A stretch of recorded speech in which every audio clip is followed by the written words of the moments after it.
All right, good morning. We're going to talk about color theory really quickly. Maybe not too quickly. So this is a color wheel project. If you were on campus, we would definitely be doing that this week for your next project. But I'm going to explain color theory to you, and we're just going to incorporate color mixing into some of the next projects. Okay, so you're still going to practice the same things, but just for the sake of time, I'm just going to explain it to you. So a lot of you have done basic color theory back in elementary school, right? So we have what are called primary colors. So we have red, blue, and yellow. Those are what we call primary colors. Those colors exist on their own, okay? You can't mix two colors and make red. So once you have your primary colors, then you get secondary colors. And secondary colors are what happen if you mix equal amounts of two of your primaries. So when you mix red and blue equally, you get purple. When you mix red and yellow, you get orange. When you mix yellow and blue, you get green. Okay? So those are secondary colors because you take two primaries and mix them. Okay? We also have a couple of other things. You notice all these in-between colors, these kind of diamond shapes. Those are called tertiary colors. Those are basically what happens if instead of doing a 50-50 mix where you have equal parts, maybe you have a lot of red and just a little bit of yellow.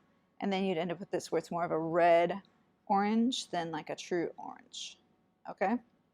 So what you have to realize is on a color wheel, it might look like this, but in between are all these different levels. So if I have just a mostly blue with a teeny bit of red, I'm going to get something right here. And there's all these increments in between. Okay, so the color wheel is kind of endless. All right, a couple other terms you need to know for painting. We have warm colors and cool colors. Warm colors generally are the ones you associate kind of with fire. So your red, orange, and yellows. You can have a cool red where there's kind of an undertone of bluish to it. Okay, but anything that's kind of reddish, yellowish is a warm color. Anything that's bluish, greenish, purple, these are your cool colors. Okay, one term that might be new to some of you guys are complementary colors. So complements are opposite each other on the color wheel. So the opposite of yellow is purple. The opposite of red is green. The opposite of blue is orange. So we call those complements. Complements are orange-blue, red-green, yellow-purple. Okay? And how complements work is that if you want something to really pop, if I want to make something like really, really red, if I put green next to it, it's sometimes they're almost like clashing colors.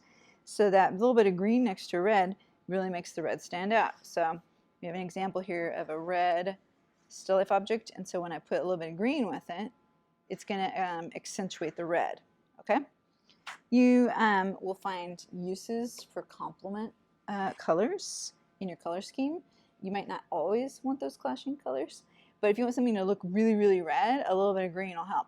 If you put orange next to red, they're going to be too harmonious in a sense. They're going to be too similar, and it's going to be a little bit more blending together, which sometimes you want also. Okay, easy way to remember what complements if you don't have a color wheel in front of you. Yellow, you have to think what's the only secondary color that doesn't have any yellow in it. So you used yellow to make orange, you used yellow to make green. There's no yellow in purple. So it's kind of an easy way to think of it as its opposite, its complement. All right, one other kind of interesting thing about complementary colors is that when you mix them, you get muddy, brownish, kind of natural looking colors. So these three boxes here are mixes. This one's yellow-purple. It's yellow-purple. It's actually labeled. So these other two, this one would probably be the red-green mix, and then this one would probably be the orange-blue mix. So complements, when you mix them, you can create all kinds of rust and woody and natural colors. So that's actually really good in terms of your landscapes and all that. Okay, why are we talking about color theory? Well, you will be working with mixes a little bit more because, you know, these are the colors that are on your palette. Okay, you're a little bit limited, especially, let's look, you only have one blue.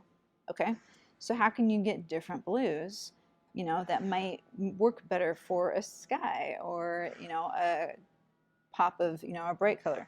So if you mix blue, you know, with red, you're going to get a different purple. If you mix this blue and this yellow, you're going to get a little bit of a brighter green. Okay, so as you paint, you want to start getting a little bit more picky, because I can tell you right now, if you take this red and this bright yellow, you're going to get a lot brighter orange than this. This is a little bit more of a natural, you know, flesh kind of orange. So you have the opportunity to really expand your palette of colors by mixing them and being a little more picky about your color choice. Okay? All right, that's it for now. We'll be on to the next video in a second.